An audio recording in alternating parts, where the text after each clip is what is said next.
Thank you. Welcome. This is the first WisPolitics event of 2025, so we welcome you. When we last got together in December, we were speaking with Senator Tammy Baldwin, our other Wisconsin senator. Donald Trump had just been elected. He was in the transition phase. Now here we are in 2025. The administration is off and running, and we gather here today with Wisconsin Senator Ron Johnson. Before we get into that, I want to thank all of our sponsors for helping make this morning possible. Michael Best and Michael Best Strategies, Excel Energy, Marquette University, and the Les Aspin Center. Yay! Got some students here. The University of Wisconsin-Madison. Les Aspin Center, you want to try that again? All right. Good. And the Wisconsin Transportation Builders Association and the Wisconsin Alumni Association is an event partner. So thanks to all of them for helping to make this possible. Senator Johnson is now in his third term. He was elected in 2010 after running a successful manufacturing business in Oshkosh, Wisconsin for 30 years. He was the chair of the Committee on Homeland Security and Government Affairs until 2021. He's currently the chairman of the permanent subcommittee on investigations. He's also on the Finance Committee and the Committee on Aging. I feel like I've aged a bit in the last few weeks, so we're gonna dive right into it because there's nothing to talk about, right? Nothing happening. We'll dive right in. So I'll ask some questions and then we'll open it up to all of you. So if you have questions, be thinking about it. You can just raise your hand and we'll kind of go around the room. So with that, welcome. How are you feeling this morning? I'm gonna give this to you. Okay, so well, everybody can hear you. Thanks for coming, everybody. Would have been kind of depressing speaking to an empty room. Right? So I have heard that phones are ringing off the hook on Capitol Hill. I know in my day working on the Hill, we always took tallies and kind of counts of what people are calling about. What are you hearing about the most these days? Well, I think most of the calls coming in are, certainly prompted by groups, and they're all anti-Elon Musk, anti-Trump. But we log them all. Every now and again, there'll be a call of support. But we factor that all in. But let me just start out with kind of the topic of the day and talk about how ridiculous the current debate is. Okay, the House just passed a continuing resolution. Now, why'd they have to do that? Well, because in the last Congress, under Chuck Schumer, he did not bring up one appropriation bill on the floor of the Senate. The Appropriation Committee passed 11 of 12, some of those by unanimous consent, or passed them unanimously. And Chuck Schumer didn't bring any up to the floor whatsoever. So we've been operating now, the fiscal year starts on October 1st. We've been operating for about a half a year on a continuing resolution.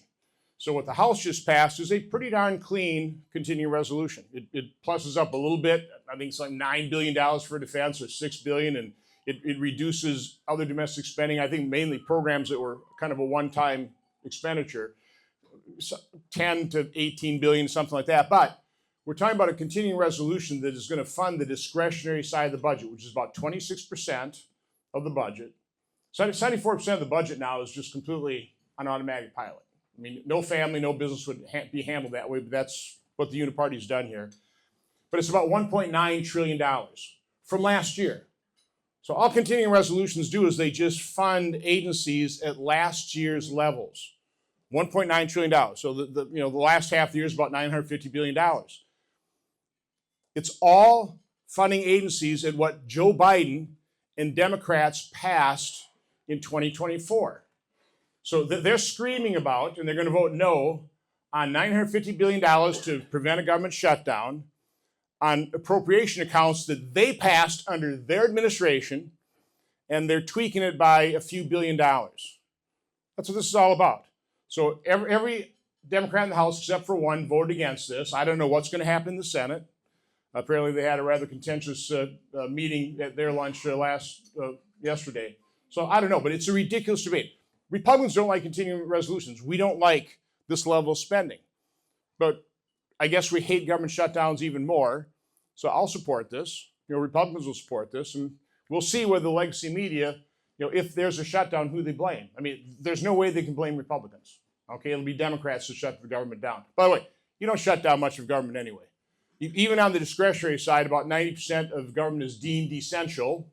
Now, some government employees will have to work without pay. They'll get paid later. But you know, you can only shut down a very limited amount of government. Now, under a Republican president, that shutdown will try and make it as least painful as possible.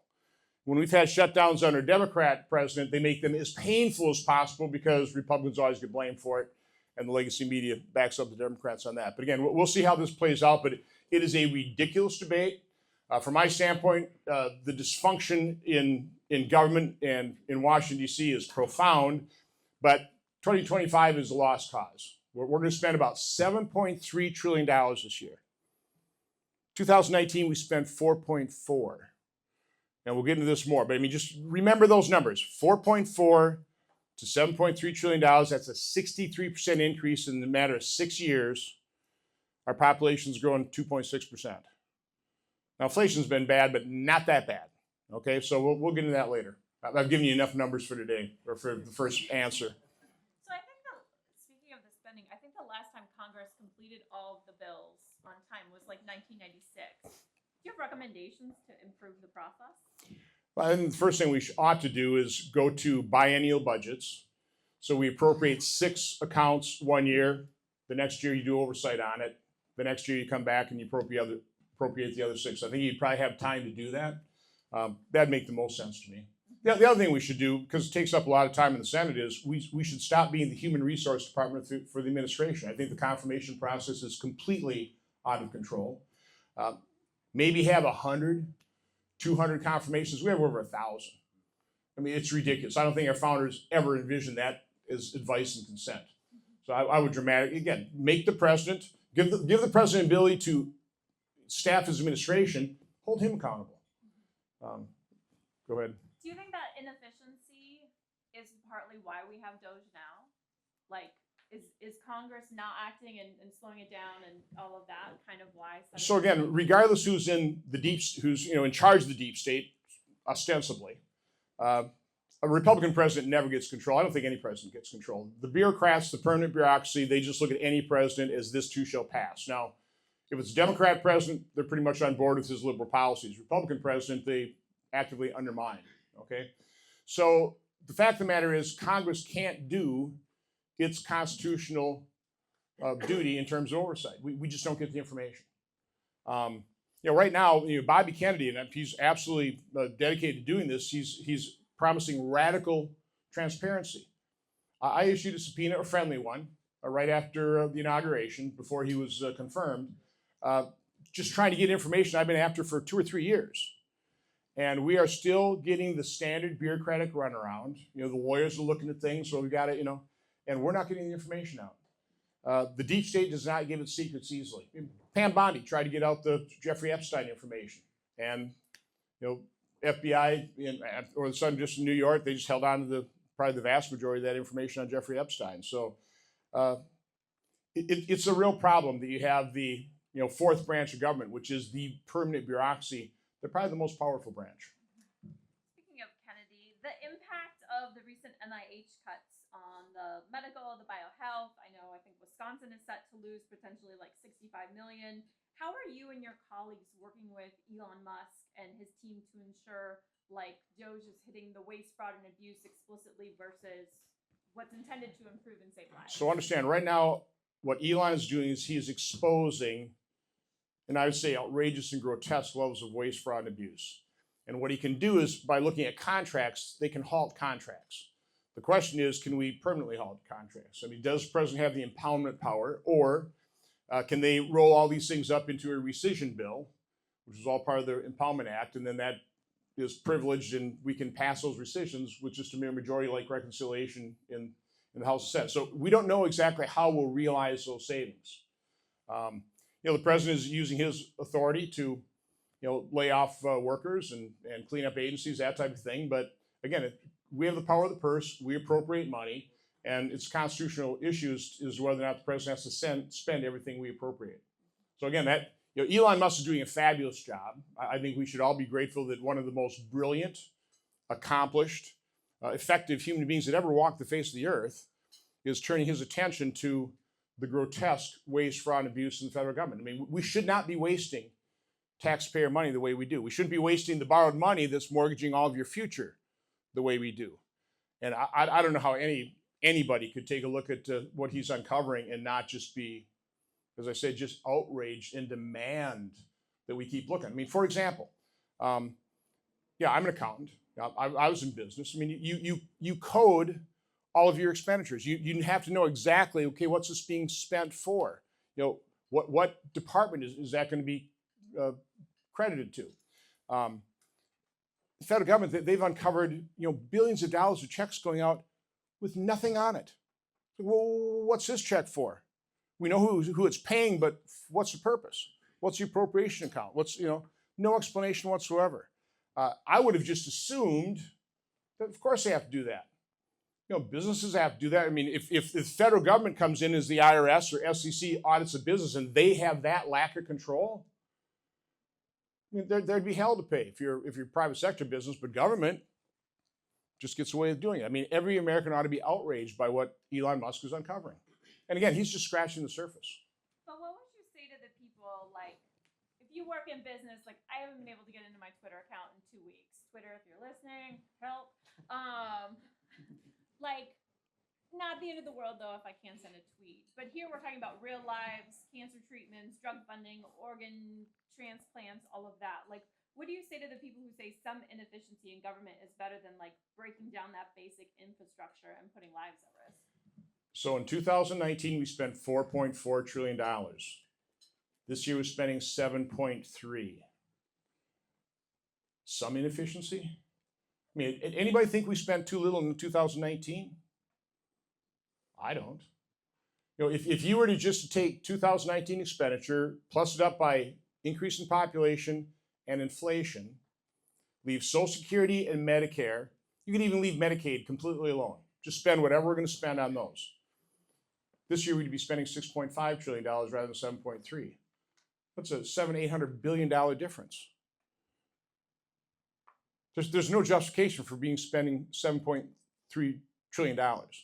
So it's always, listen, when you spend $7.3 trillion, you're spending it on some good things, but you're wasting an awful lot of it, and we can't afford to waste. How long can we maintain $2 trillion a year deficits?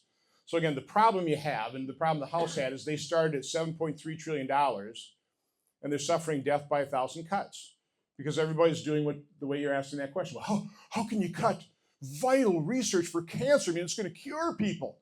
Well, I think we could conduct that research spending $6.5 trillion. We shouldn't be, by the way, we won't be able to spend any of it if we hit a debt crisis. If all of a sudden we have a failed treasury auction.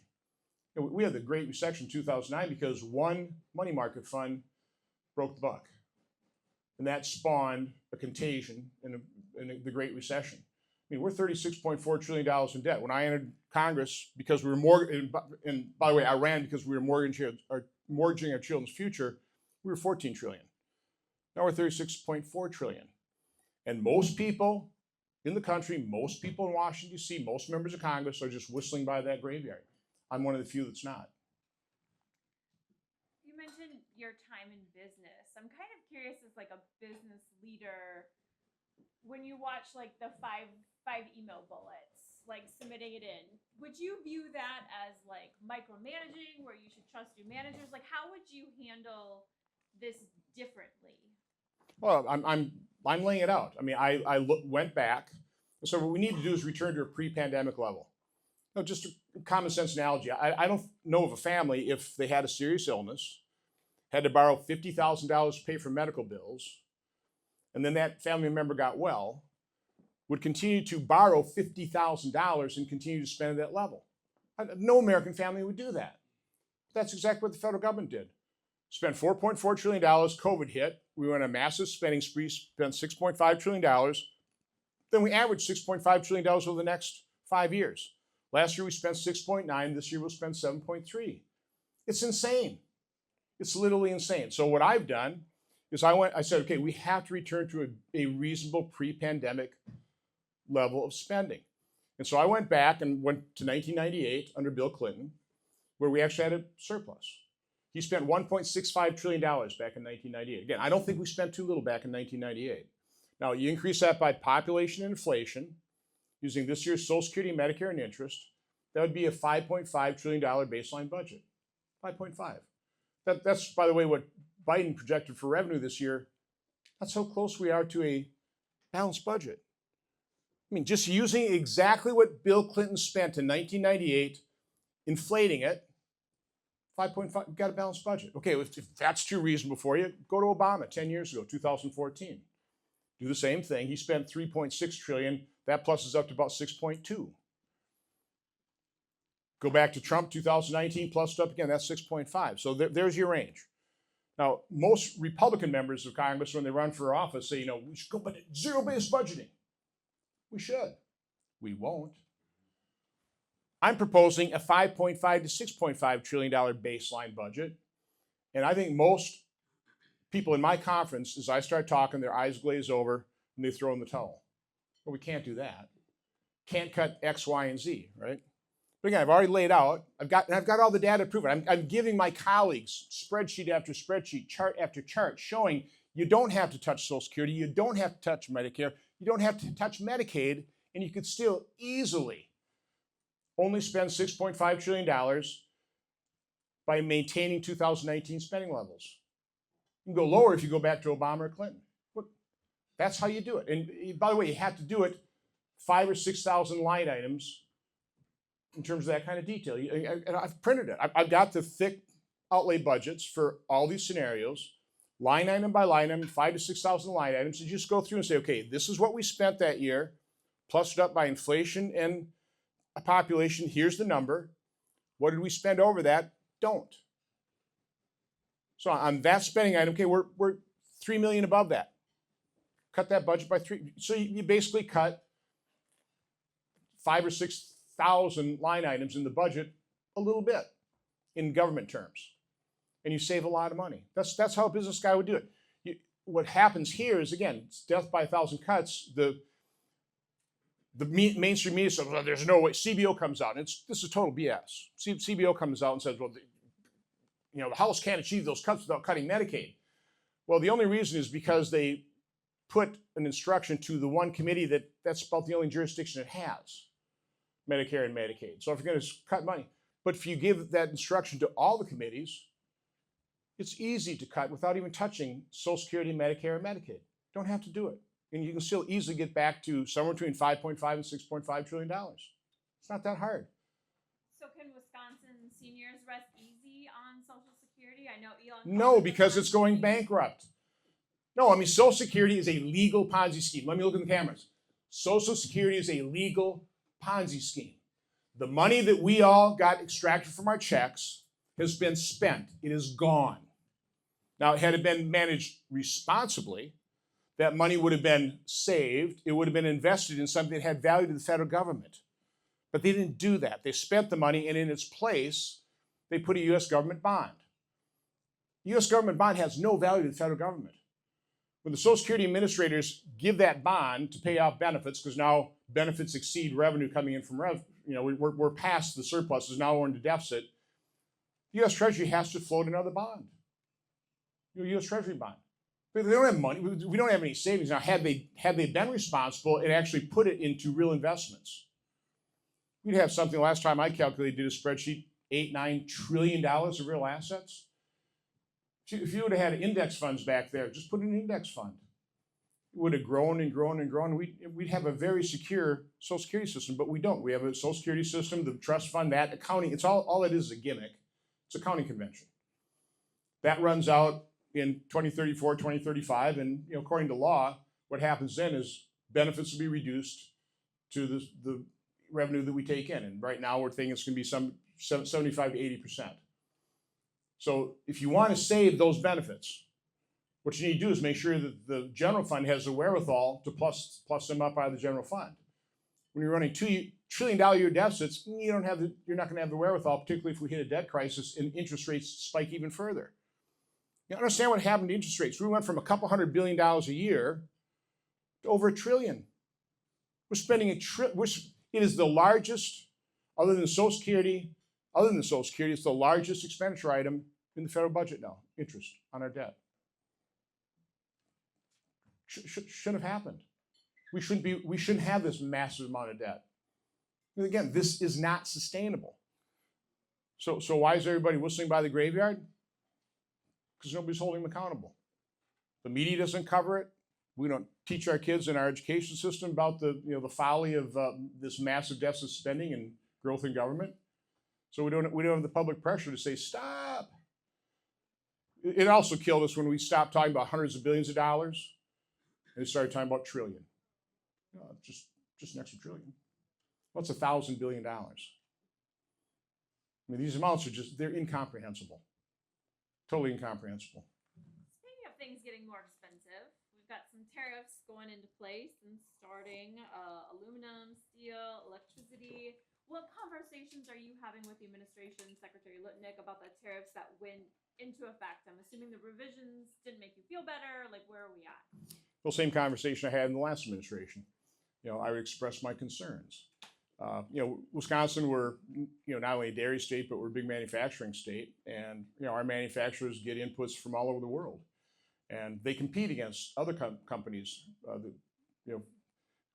that have operations around the world. They'll be able to get steel or different component parts without the tariffs, and they'll be able to not be able to compete very effectively. So I'm highly concerned. Listen, I hate when you have Canadians who are like Wisconsinites, just really nice people, right? I mean, they're nice people, like Wisconsinites and Minnesotans.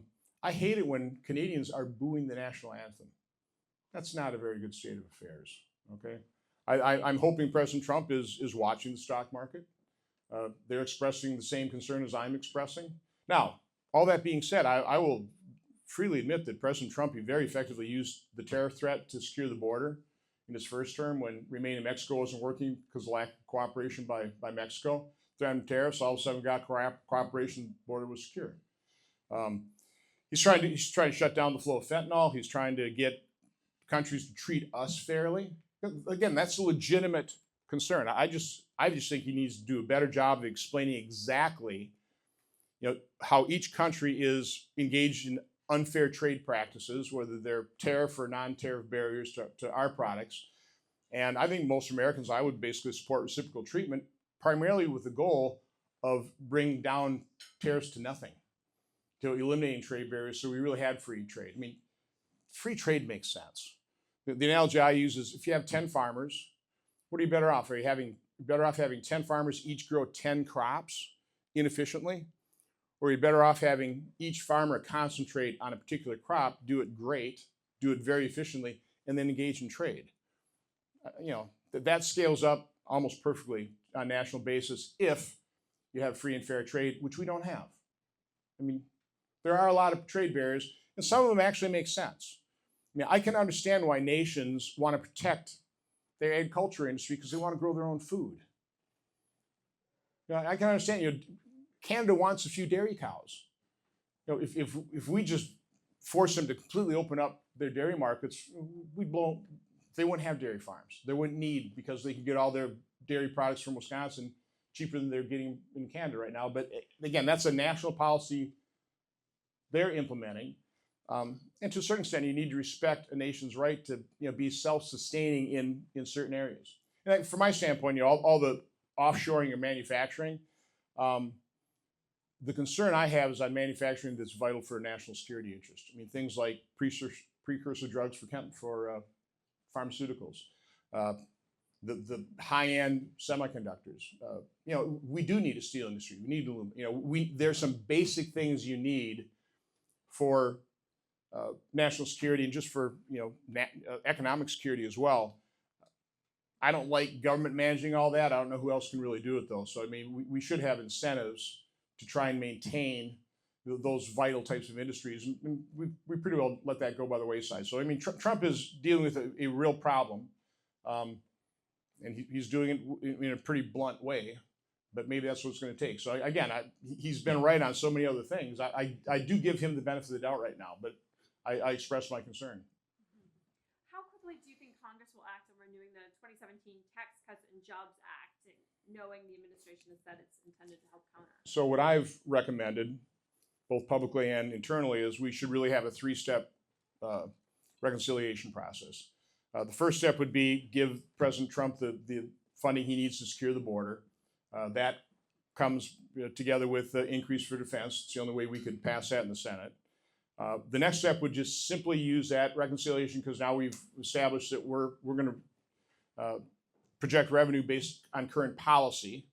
That little difference right there allows us to just say, let's extend the current tax code indefinitely, so it doesn't automatically expire. So that would basically lock in what has not expired.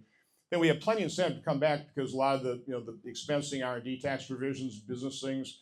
President Trump made number of proposals during the campaign: no tax on tips, Social Security, overtime, that we want to address.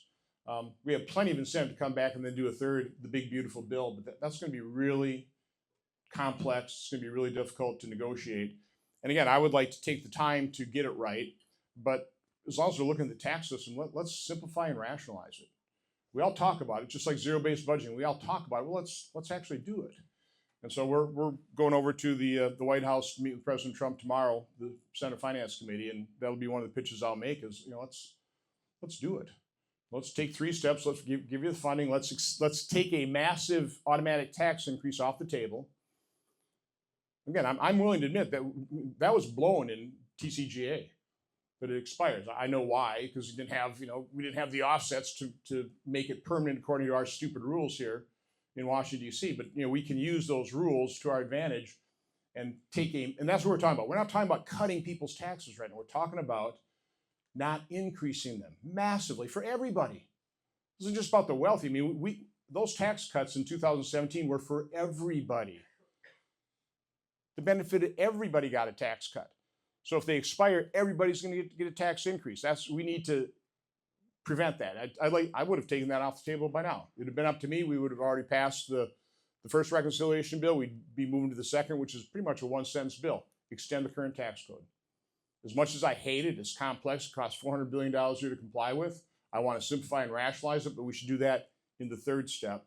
Trying to do it in the first step may not be possible. I mean, we'll see. I could be wrong, but that's going to be very difficult. And again, I appreciate the difficulty in the House, but what they're doing for spending reduction is, it's a joke. It's so inadequate. I hate, sorry, House. $1.5 trillion over 10 years. That's $150 billion a year. That takes you from 7.3 to at most $7.1 trillion, when I'm saying at most we should be looking at 6.5 trillion. At most. Basically spending what we did in 2019 plus up for population inflation. Again, there's no justification for spending more than that when you're running $2 trillion a year deficits. So again, my challenge is getting my colleagues, and quite honestly the President of the United States, understanding that it's about spending, spending, spending, spending. You all say it. You say, don't have a revenue problem, we have a spending problem. Okay, why are we all focused on tax cuts then? And by the way, that's that portion is what President Trump is proposing are new tax cuts. When you don't tax overtime, you don't tax tips, you don't tax certain levels of Social Security. Okay, those are tax cuts. Okay, that's going to expand the deficit. There's no doubt. So if you're dedicated to balancing the budget, and he said he has now, both to Republican senators at dinner in Mar-a-Lago as well as in his State of the Union address, he wants to balance the budget. Okay, good. I'm glad you want to balance the budget. You better get real serious about returning to a pre-pandemic level of spending then, because we ain't going to balance the budget spending over $7 trillion this year. Let's switch gears to Wisconsin. So I know you helped advocate for former Wisconsin Congressman Sean Duffy for Transportation Secretary and were there for his hearings. Have you connected with him? He's had, it's been a busy start for him. Yeah, but birth by fire. Within 24 hours, he had to deal with just a tragedy. By the way, a tragedy never should have happened, ever. I mean, it is insane. They have these, running helicopter training so close to a pretty busy airport there. I mean, that's just insane. I did speak with them at the State of the Union, and never should have happened. Let's put it that way.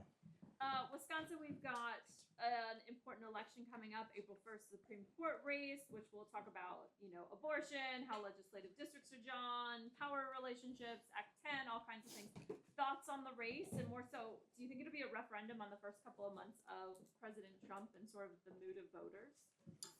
Well, what it should be a referendum on is, do we want justices that will apply the law as opposed to super legislators that will alter the law and just legislate from the bench? That's really what the Supreme Court race is all about.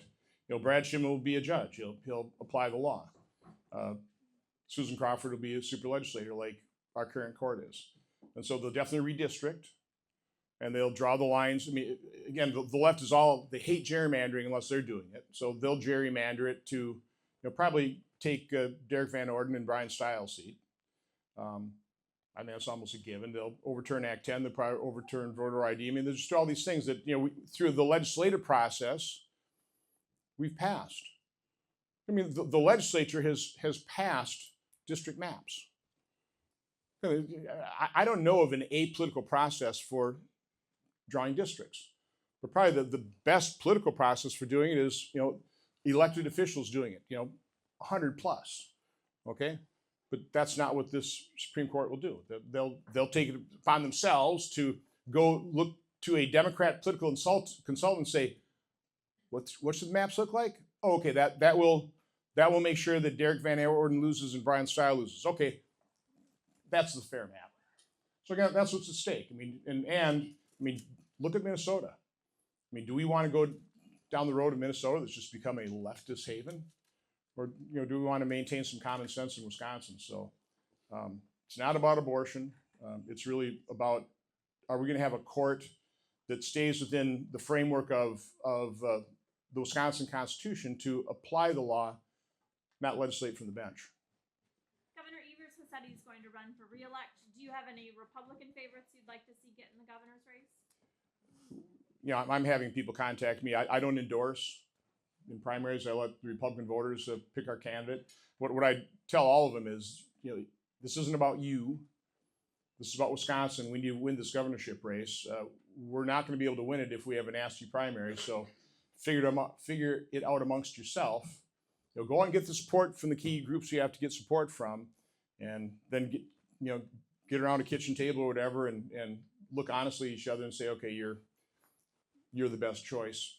You'll be our candidate. That's my, that's kind of what happened in the Senate race, and it would have worked had it not been for a vanity candidate and Phil Anderson, and then Schumer put up a candidate. They siphoned about 60,000 votes from Eric Hovde, and Trump won by 30,000. He lost by 30,000. So that was very unfortunate. Again, I don't understand these vanity candidates that claim to be conservative and they allow a leftist to become U.S. Senator for Wisconsin. It's really unfortunate. So I'll ask one more, and then I'll open it up to you all, so be ready. Switching to 5 years ago, we wouldn't have been here. We were just starting with the COVID. I think one of your first investigations on your committee that you're chairing is on COVID. Is there a reason you started with that? Because I was asking questions all during COVID. I sent more than 60 oversight letters to HHS, NIH, CDC, FDA, Department of Defense. Virtually got no information. And again, American public ought to be outraged by that. We have these safety surveillance systems. VAERS is one. I would lay out just the facts on VAERS, and I get censored on social media. Now we know, prompted by the Biden administration, as they were asking places like Facebook to censor people like me. People ought to be outraged by the fact that we have analyses of these safety surveillance systems that the agencies don't part with. I mean, one of them was a V-Safe system. It was set up specifically to monitor the safety of the COVID injection. It's not a vaccine. It's an injection. And a group called ICANN, Aaron Siri, had to sue the government to get the results of a safety surveillance system set up for those injections. 10 million Americans volunteered. They didn't ask very good questions. But all you could do is, reply to, did the injection cause you any kind of physical concerns that cost you a day of work or couldn't go to school or whatever, or did you have to seek medical care? 25% of the respondents, once this was, they had to sue under FOIA to finally get this information. They wouldn't turn it over to us.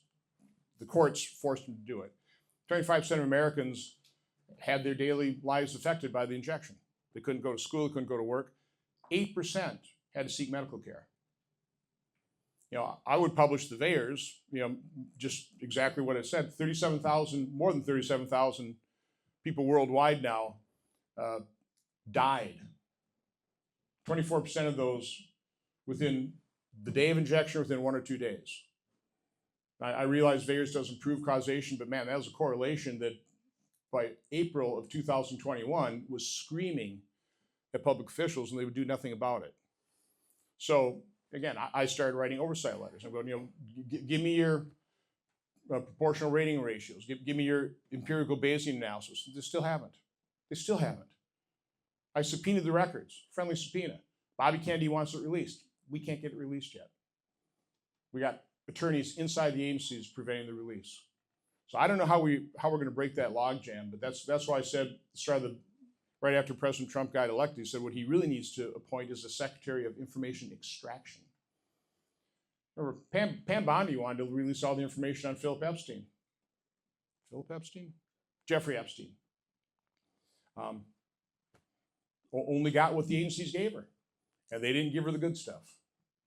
If they release the JFK files, anybody here think they're going to release the complete JFK files? Americans should be outraged by that fact.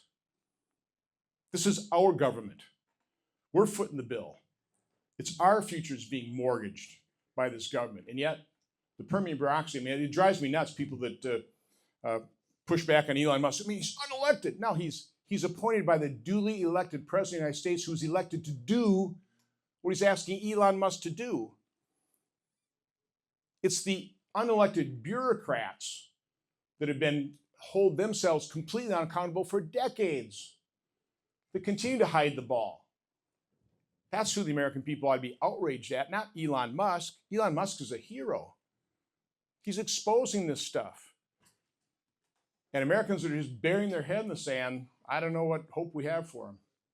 Or if we have a majority of people like that, what hope we have for this country. Well, this room is not buried in the sand. I can tell by your faces. So do we have questions for the senator? Yeah.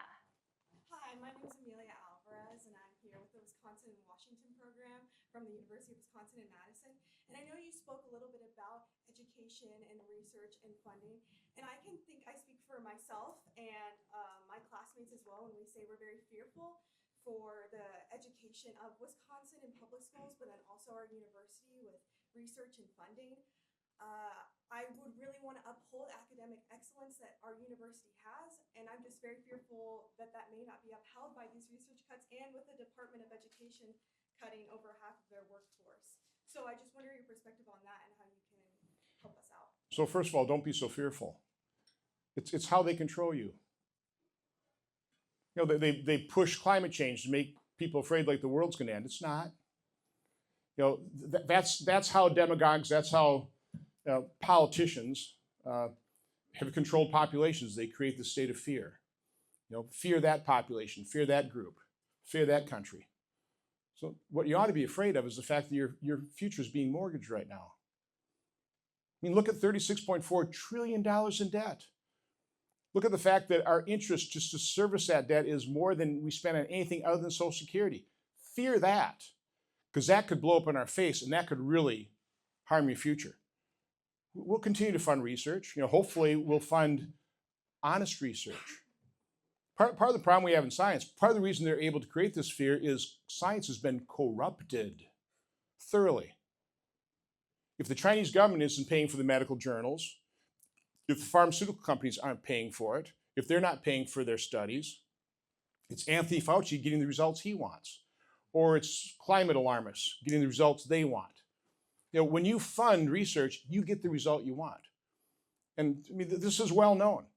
We can't replicate the data on, there was a study in, I think, Nature magazine. 70% of researchers said, yeah, we can't replicate data of other research we're looking at.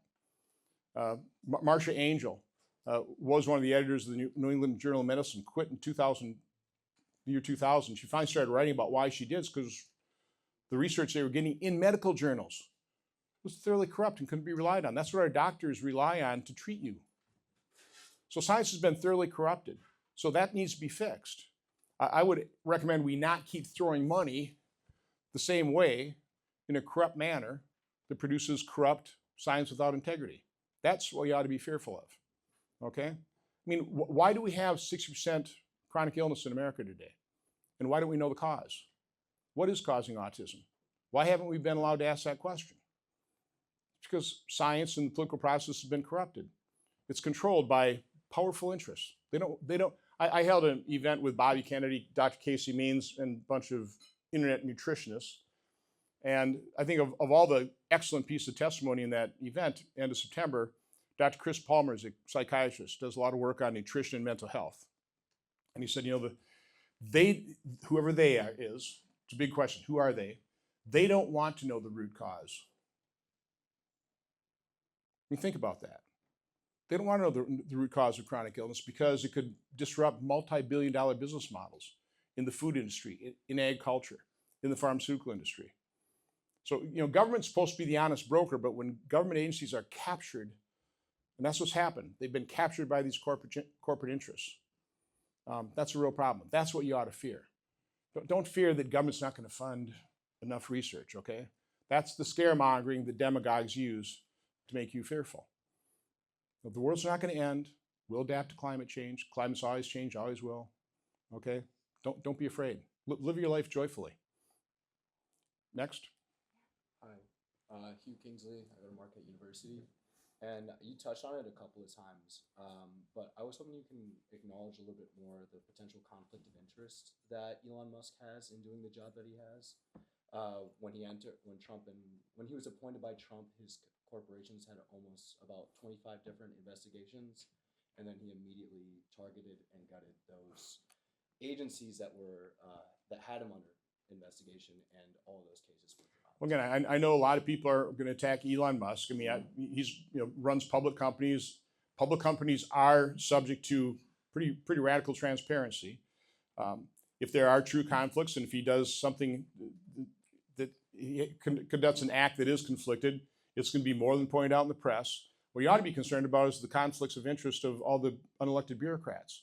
One of the things they found is I think a $28 million check made out to a completely bogus group that was set up by two, I think they were HHS employees that left government to run that $28 million organization. I mean, how many times does that happen? I mean, again, all these checks going out totally uncoded.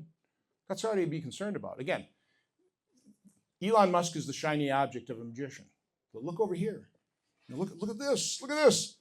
Ignore $7.3 trillion, a massive amount of that being completely fraudulent and wasteful and mortgaging your future. That's what you ought to be concentrating on. But instead, they're going to use Elon Musk to distract you from what he is exposing. Now, is Elon Musk a perfect person? Is he completely unconflicted? Nobody is. But again, I've sat in meetings with him now. He's, I think actually unbelievably humble. He said, listen, I've been asked to do this job. We're going to do it. It's a 24/7 task. Got brilliant young people doing it. We're asking questions never been asked, certainly never been answered. And we're going to make some mistakes. But here's my phone number. If you're getting, as senators, if you're getting complaints, so have we laid people off that shouldn't be laid off, give me a call. We'll correct it. We'll correct the mistake. He's up front. We'll make some mistakes. We're moving fast. We have to move fast. Because the bureau, do you not believe the bureaucrats? I mean, we just saw a report. I don't know how true it is. I take everything I read with a grain of salt. But some manager within USAID, starts shred and burn everything. I don't doubt for a minute that these bureaucrats are shredding and bleach bidding and burning documents. I don't have a doubt in my mind that that's happening. So somebody who is doing investigations, I realize I'm going to have an incomplete record. That's what you ought to be concerned about. You ought to be concerned about the permanent bureaucracy that's mortgaging your future. Yeah, we'll all look at Elon Musk. we'll keep him an honest broker. But don't be distracted by people paying attention to him. Pay attention to what he's exposing. Other questions? She asked a follow-up. Go ahead. Hi, Harris Gilbert, University of Wisconsin-Madison. In terms of government efficiency and the jobs they've been going through, I'm just concerned by the 80,000 VA workers that they're going to lay off. Don't you think that laying off over 80,000 people in the First of all, that hasn't happened. That's just a report. So that hasn't happened. And I will tell you of when I go through, I'll let you finish answering your question. Sorry.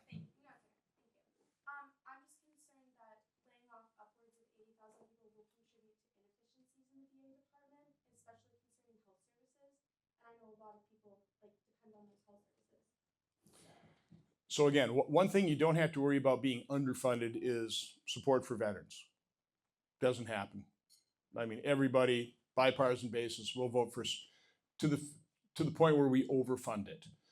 I'm doing all this variance analysis, right, in terms of what we spent in 2019. Again, I don't think we were underspending in 2019 on veterans. Now, we were probably misspending. The VA is not a particularly efficient organization, but we weren't underfunding it. Now, we did pass the burn pit legislation, the toxic chemicals. That costs us about $20 billion a year. But when I take a look at 2019 expenditures, and again, plus about for inflation and population, Veterans Administration, they're getting $115 billion more than the inflated amount. Should be somewhere around $250 billion. I think we're spending over $300 billion. And of that $115 billion overspending, over inflation, over population growth, about 20 to 30 billion is burn pit. How do you explain the other 75, 85? So again, I know there's a report. Again, these reports, they're dug up. 80,000 VA workers have not been dismissed. I don't know whoever said that, but it gets out there in the ether, and everybody starts worrying about it. Everybody's fearful, and it's not happening. And the VA is highly funded, and that's not going to change. So again, don't worry about it. Fear the fact that we're mortgaging our kids' future.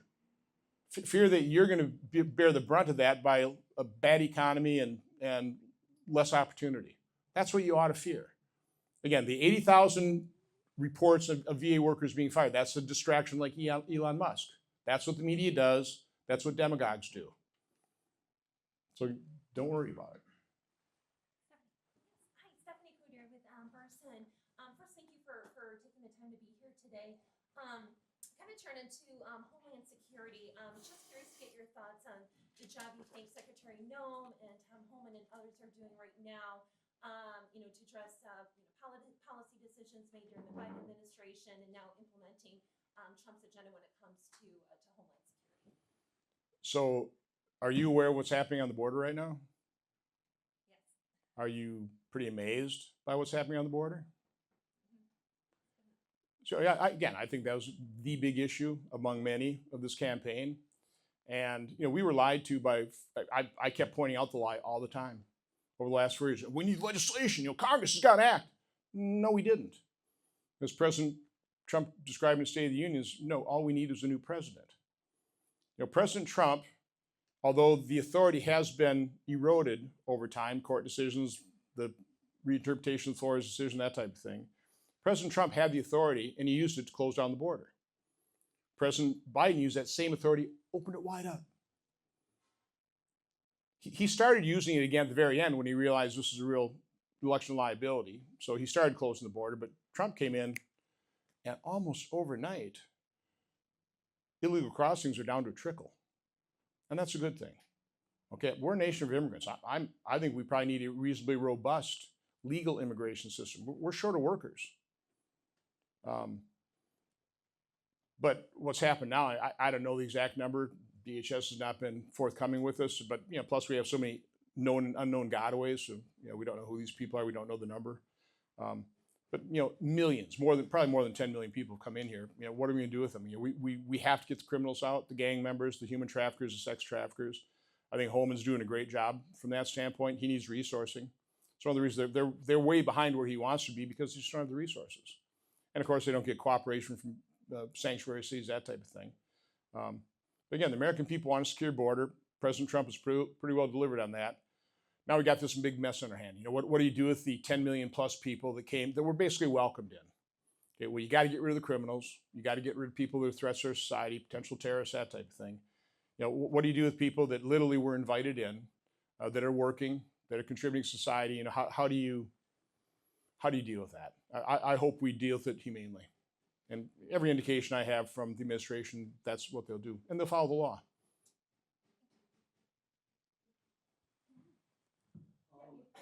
Senator Johnson, thank you for being here. There's a lot of there's a lot of young people in the room, and a lot of us are interested in going into fields in government or politics related like that.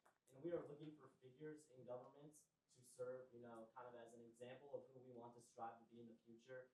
And one of the values I think we can talk about in class and we value a lot is this concept of moral courage and acting according to your convictions. And you know, how easy or hard is it, would you say, in your position as a senator to act according to your convictions?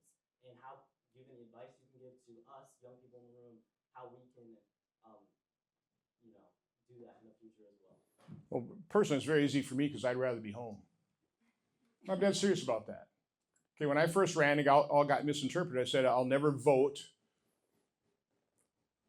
First of all, I'll always tell you the truth, as best as I can discern it, or what I believe the truth to be, and I'll never vote for my reelection mind. Now, that was taken as a pledge, only one term. No, that's not what I meant. I said, I'm not going to conduct myself worrying about reelection. I did say, you know, when I ran the second time, second and final, because I wanted it to be my second and final. You know, I'd rather be home. So it's very liberating when, you know, I don't care about being reelected. So I'm going to tell people exactly what I believe. You can disagree with me. I'm not right 100% of the time. Pretty close. But, you know, like Elon Musk, I'll admit when I'm wrong. But, you know, my advice to young people who want to get into politics is always, first of all, get a real job.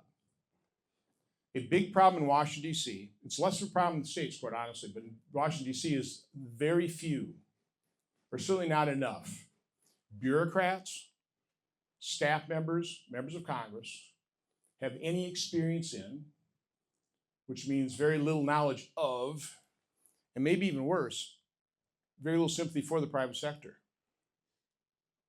Doesn't mean that they're not smart and hardworking and all that kind of stuff, but they just don't know what they don't know anything about what they're governing.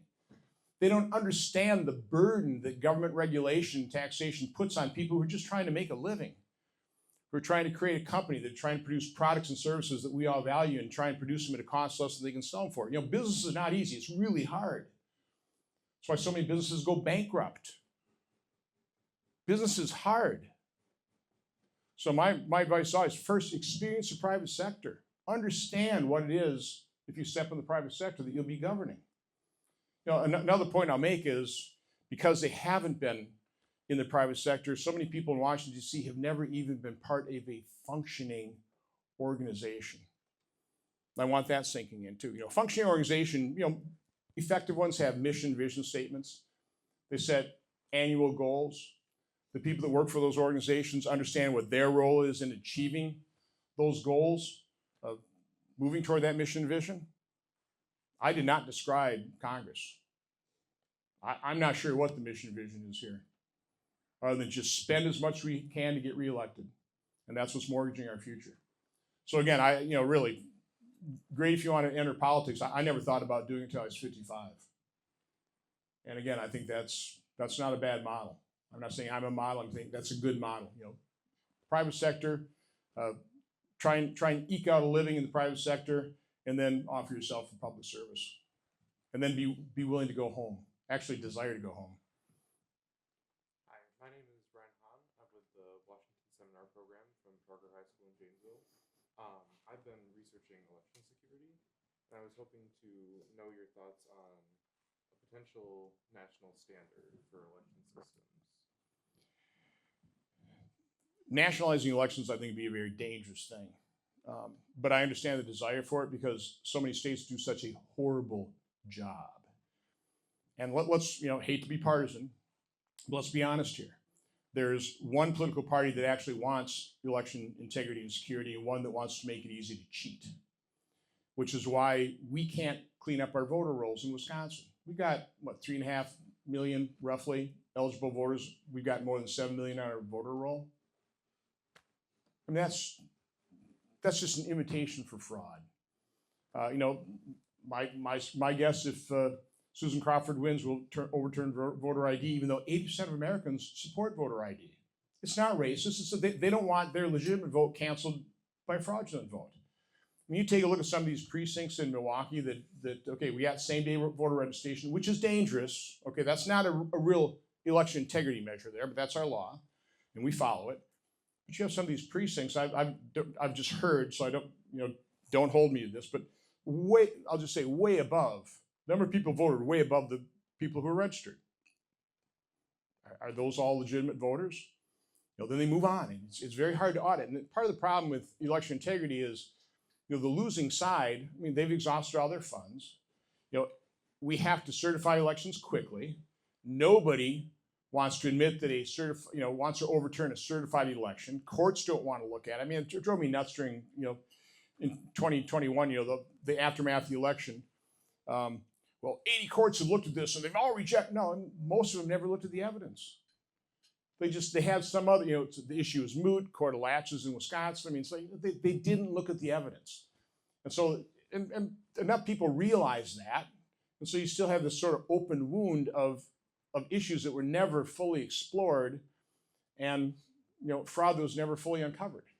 There's fraud in every election. The other side says, "Oh, there's no there." Yes, there's fraud. The question is it significant enough to overturn a result? When you have close elections, I mean, U.S. Senate races decided by a few thousand votes. It really doesn't take, as on a percentage, very, very much fraud to corrupt that election. But again, one side completely ignores that. They've got the legacy and corporate media backing them up. And you got the other side that says, no, I mean, we're looking at what is obviously true, but that you just can't get to the bottom of. So again, it's a festering wound. I said, in hearings, this is an unsustainable state of affair. When 2016, let's be honest, I mean, the real election denying started in 2016 by people of Hillary Clinton and those types of folks, right? And they never stopped trying to overturn that result, which is why you had all the corruption within the FBI, Department of Justice, I mean, writing right up to the 51 intelligence officials that said Hunter Biden laptop was, had all the earmarks of a Russian, when they knew it was true, when they knew it was genuine. So there's all kinds of corruption, all kinds of election denial. But so half of America denied the legitimate results of 2016. Fast forward to 2020, now the other half is, okay? Now, it is kind of interesting now because it was convincing victory, popular vote, everything else. You're not hearing too many election deniers of this result, but you're going to just do everything, they'll do everything they can to undermine Trump. By things like looking at Elon Musk and look at how conflicted this guy is, and this guy is the worst thing, and anti-democrat. And no, I mean, this is what literally the people who voted for Trump wanted done. That's what the election was all about. So, he's visible. We'll be able to see his conflicts. So worry about what's happening inside our agencies, inside the government's just wasting trillions. We're almost at time. So, what are you most looking forward to in Congress or life for 2025? Well, I'm hoping to gain the attention of President Trump to embrace one of these pre-pandemic levels of spending, and then put Russ Vought pretty much in charge of, okay, here's our baseline. And again, I would recommend going back to Clinton in 1998. And one of the reasons I do that, not only did we have a surplus in 1998, but that budget passed 79 to 22 in the United States Senate. So Clinton's spending level was voted for by Chuck Schumer, Dick Durbin, Patty Murray, Mitch McConnell, Chuck Grassley, Lindsey Graham, John Thune there in the House. I mean, he was completely bipartisan. So people thought 1998 spending was okay. Now, again, I'll admit there are spending items in there. One would be defense, wouldn't be acceptable to our side, that are too low. But if you're starting at 5.5, you got plenty of room to plus up spending where you think you need to. So I'm hoping, appeal to President Trump's business side and say, this is the way we would reduce spending. This is the way we return to pre-pandemic levels. Go to one. again, plussed up for inflation and population growth. Start there, and then start looking at, again, 6,000 spending accounts. And go, okay, this isn't adequate, or we have a law here that we can't circumvent, so we're going to have to spend, just go through it. But as I've proven, you can leave Social Security, Medicare, and even Medicaid untouched, even though we should, by the way, Medicaid's not a true name for it. It's traditional Medicaid plus Obamacare. And it's the Obamacare that's funded at 90 cents on the dollar that is really driving states to do what I think is pretty corrupt. You tax it, you kind of allow reimbursement, coding up charges, that type of thing, because states aren't paying for it. It just gets federal taxpayer. They don't care about eligibility. Is this person really truly eligible? They can just plus up, hey, I'm covering X number of million people in the state of California. We're giving them free health care. So it helps them their election is draining our federal fisc. So again, I'm hoping I can convince President Trump and my House and Senate colleagues to embrace not a zero-based budget, but a 5.5 to 6.5 trillion-based budget. Start plussing things up for there. But again, there's no justification for us spending even a penny more than 6.5.